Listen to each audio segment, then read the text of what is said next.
Hello everyone. Today I'll be talking about transcription process.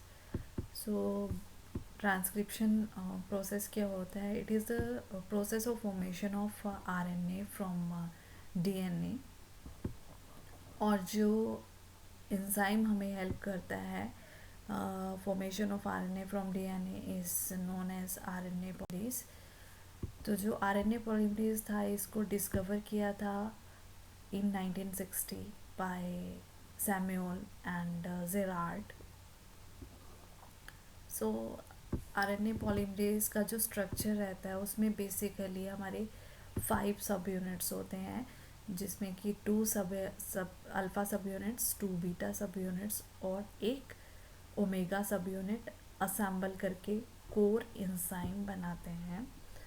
Further इस core enzyme में एक sigma factor assemble होने के बाद हमारा होलो एंजाइम बनता है.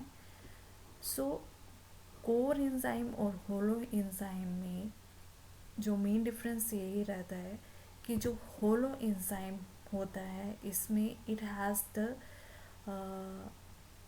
ability to recognize and bind with the specific promoter sequence of the DNA to be transcribed. लेकिन इस कोर एंजाइम में वो स्पेसिफिसिटी नहीं रहती है. ठीक है. सो डिफरेंट सब यूनिट्स जो होती हैं आरएनए पॉलीमरेज के उनके डिफरेंट फंक्शंस रहते हैं. जो हमारा अल्फ़ा सब यूनिट होता है वो असेंबली हेल्प करने में it helps in the assembly of different सब यूनिट्स. जो बीटा सब यूनिट रहती है that is responsible for the catalytic activity of RNA polymerase. And जो हमारा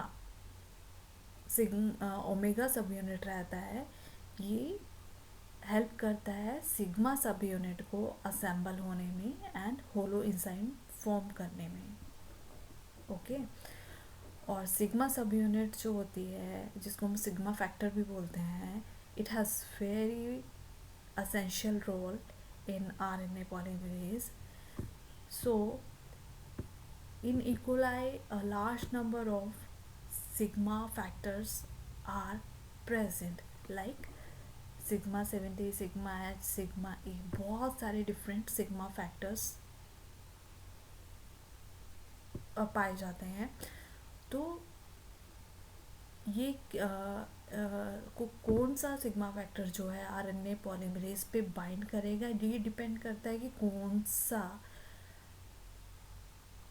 डीएनए जो है वो हमारा ट्रांसक्राइब होने वाला है.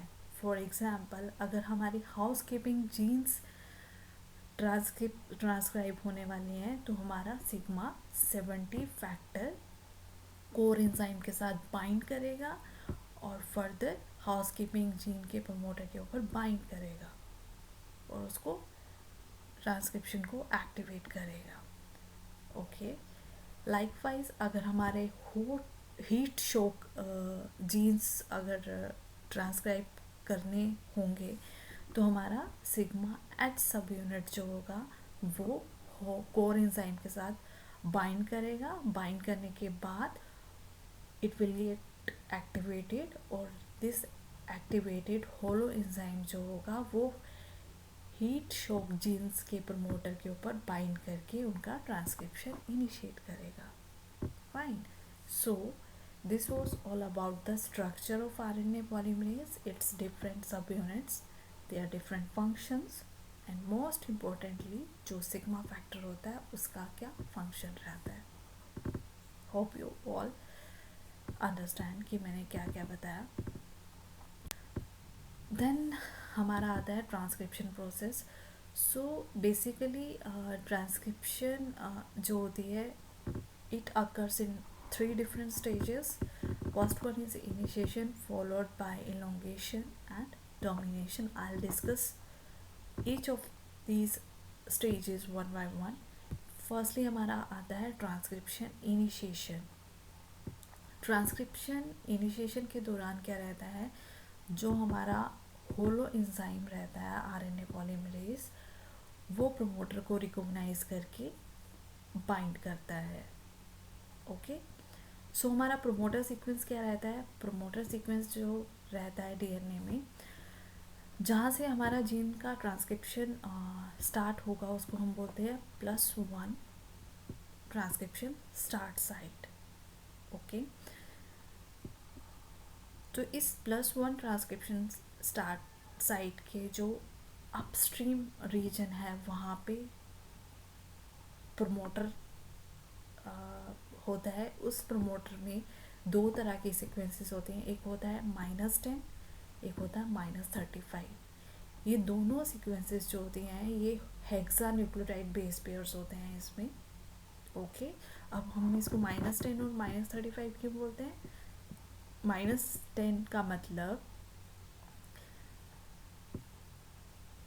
ये -10 मतलब कि ये ट्रांसक्रिप्शन स्टार्ट साइट से 10 न्यूक्लियोटाइड अपस्ट्रीम पाई जाती है, और -35 जो होता है वो +1 जो कि हमारा ट्रांसक्रिप्शन स्टार्ट साइट है उसके 35 न्यूक्लियोटाइड अपस्ट्रीम में पाई जाती है, इसलिए हम इसको -10 और -35 बोलते हैं। मतलब +1 के अपस्ट्रीम रीजन में -10 और -35 रीजन्स होते हैं जो कि हमारे प्रोमोटर को रिप्रेजेंट करते हैं। ऐसे सीक्वेंसेस को आरएनए पॉलीमरेज रिकॉग्नाइज करता है और वहाँ पे बाइंड करता है। जब आरएनए पॉलीमरेज प्रोमोटर के ऊपर बाइंड करता है तो उस कॉम्प्लेक्स को हम बोलते हैं closed binary complex. Binary complex इसलिए बोलते हैं क्योंकि इसमें बाइनरी मतलब दो, ठीक है, तो इसमें दो चीज़ें हैं, एक तो डीएनए जो कि ट्रांसक्रिप्शन जिसका रहेगा, और एक हमारा आरएनए पॉलीमरेज है। तो दोनों जब एक दूसरे के साथ एसोसिएट होते हैं तो उस कॉम्प्लेक्स को हम बाइनरी बोलते हैं, ठीक है। देन जहाँ पे आरएनए पॉलीमरेज बाइंड करा है डीएनए के ऊपर, वहाँ पे क्या होता है कि कुछ एक न्यूक्लियोटाइड जो होते हैं, न्यूक्लियोटाइड पेयर्स जो होते हैं, उनका अनबाइंडिंग रहता है, तो हमारा एक ओपन कॉम्प्लेक्स बनता है। इसलिए जो पहले वाला था उसको हमने बोला क्लोज्ड कॉम्प्लेक्स, क्योंकि उसमें सारे के सारे न्यूक्लियोटाइड पेयर्स जो थे वो एज थे, एक दूसरे के साथ बॉन्ड बनाए हुए थे। लेकिन ओपन कॉम्प्लेक्स में फ्यू न्यूक्लियोटाइड्स लाइक 5-6 न्यूक्लियोटाइड्स जो होते हैं वो अनबाइंड कर जाते हैं, उनके बीच में जो बॉन्ड्स हैं वो टूट जाते हैं, तो हमारा ओपन कॉम्प्लेक्स बनता है, ठीक है। देन ओपन कॉम्प्लेक्स के बाद फर्दर हमारा ट्रांसक्रिप्शन बबल बनता है, जो कि मैं इलोंगेशन में डिस्कस करूँगी।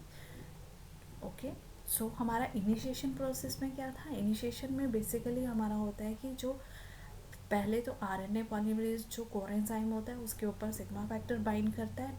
ये डिपेंड करता है कि कौन सा सिग्मा फैक्टर बाइंड करेगा, ठीक है। और ये क्या चीज़ डिसाइड करते हैं कौन सिग्मा फैक्टर बाइंड करेगा, कि हमारे कौन सा वाला जीन जो है वो ट्रांसक्राइब हो रहा है। डिपेंडिंग अपॉन दैट वो सिग्मा फैक्टर जो होता है आरएनए पॉलीमरेज पे बाइंड करके उसको एक्टिवेट करता है, देन प्रोमोटर को रिकॉग्नाइज करता है, वहाँ पे बाइंड करता है। ओके, फर्स्टली हमारा क्लोज्ड कॉम्प्लेक्स होता है, देन हमारा ओपन कॉम्प्लेक्स होता है। ये सारा का सारा जो होता है ये ट्रांसक्रिप्शन इनिशिएशन के लिए ज़रूरी होता है। These are the preliminary processes. Then further हमारा जो होता है इलोंगेशन रहता है। पिक्चर को देख के समझ में आ रहा होगा, ये इसमें दिखा रखा है DNA is unbound, DNA is rebound. तो फॉरवर्ड डायरेक्शन में डीएनए अनबाउंड होता रहेगा, और इसका जो रिवर्स मतलब पीछे डायरेक्शन में ये जो जो ट्रांसक्राइब होता जाएगा वो रिबाउंड होता जाएगा। फाइन। और जब हमारे 8 to 9 nucleotides newly synthesized RNA में डल जाएंगे तो हमारा जो सिग्मा फैक्टर होता है उसका फंक्शन ख़त्म हो जाता है, रोल ख़त्म हो गया, प्रोमोटर रिकॉग्निशन कर दी, न्यूक्लियोटाइड सिंथेसिस शुरू होगी तो वो वहाँ से रिलीज़ हो जाता है, ठीक है। और इस पूरे कॉम्प्लेक्स को हम बोलते हैं टर्शरी कॉम्प्लेक्स। जो हमारा इनिशिएशन में बना था वो था बाइनरी कॉम्प्लेक्स, क्योंकि वो that was between the DNA and RNA polymerase. इसको टर्शरी इसलिए बोलते हैं क्योंकि 3 चीज़ों से बना है, इसमें आरएनए भी ऐड हो जाता है क्योंकि आरएनए हमारा सिंथेसाइज हो रहा है, ठीक है। तो 3 चीज़ें हैं, डीएनए है, आरएनए है और आरएनए पॉलीमरेज है, इसलिए इसको हम टर्शरी कॉम्प्लेक्स बोलते हैं। बेसिकली क्या होता है कि अब ये पूरा प्रोसेस कैसे होता है, न्यूक्लियोटाइड कैसे डलता है, कौन से पोजीशन पे डलता है। तो हम जानते हैं कि जो न्यूक्लियोटाइड होता है वो किस चीज़ से बना होता है। Nucleotide is basically composed of sugar, phosphate and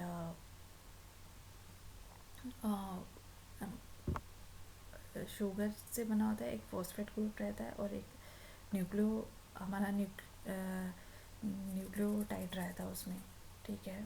जैसे एडिनोसाइन हो गया, गोनासाइन हो गया, न्यूक्लियोसाइड हो गया, ठीक है। तो क्या रहता है कि during addition of incoming nucleotide जो उसके beta and gamma phosphate groups होते हैं वो रिमूव हो जाते हैं, और जो अल्फ़ा फॉस्फेट ग्रुप होता है न्यूक्लियोसाइड का वो हमारा 3' OH ग्रुप जो रहता है न्यूक्लियोसिंथेसाइज्ड आरएनए का, वहाँ पे बाइंड करके देन न्यूक्लियोटाइड फर्दर ऐड होते रहते हैं, ठीक है। और ये रिएक्शन रेट जो रहता है वो होता है approximately 40 nucleotides are added per second at 37 degree centigrade. So you can see कि कितना फास्ट ये प्रोसेस रहता है। ट्रांसक्रिप्शन डोमिनेशन जो होता है वो 2 तरह का होता है, एक होता है रो डिपेंडेंट, एक होता है रो इंडिपेंडेंट। और रो डिपेंडेंट डोमिनेशन में क्या होता है, इसमें एक हमारे पास प्रोटीन होती है रो protein which is composed of 6 identical सब यूनिट। ये रो प्रोटीन जो होती है ये एक RUT सीक्वेंस होता है जो न्यूली सिंथेसाइज्ड RNA में प्रेजेंट होती है। दिस इसका एक कॉम्पोजिशन रहता है, RUT सीक्वेंस जो होती है वो it is rich in C residues and poor in G residues. यहाँ पे रो बाइंड करता है और धीरे धीरे ट्रांसलोकेट करता है towards the 3' end of newly synthesized RNA। और जब ये RNA में और DNA के कॉम्प्लेक्स के पास आ जाता है तो ये क्या करता है कि RNA DNA हाइब्रिड को ब्रेक कर देता है विद इट्स हेलिकेज एक्टिविटी, और हमारा न्यूली सिंथेसाइज्ड RNA जो होता है वो रिलीज हो जाता है, followed by the 7 to 9 nucleotides and U rich region. As a result of formation of hairpin structure, the RNA 3' end is lost from the active site और RNA हमारा release हो जाता है। So this was all about the transcription process. Thank you.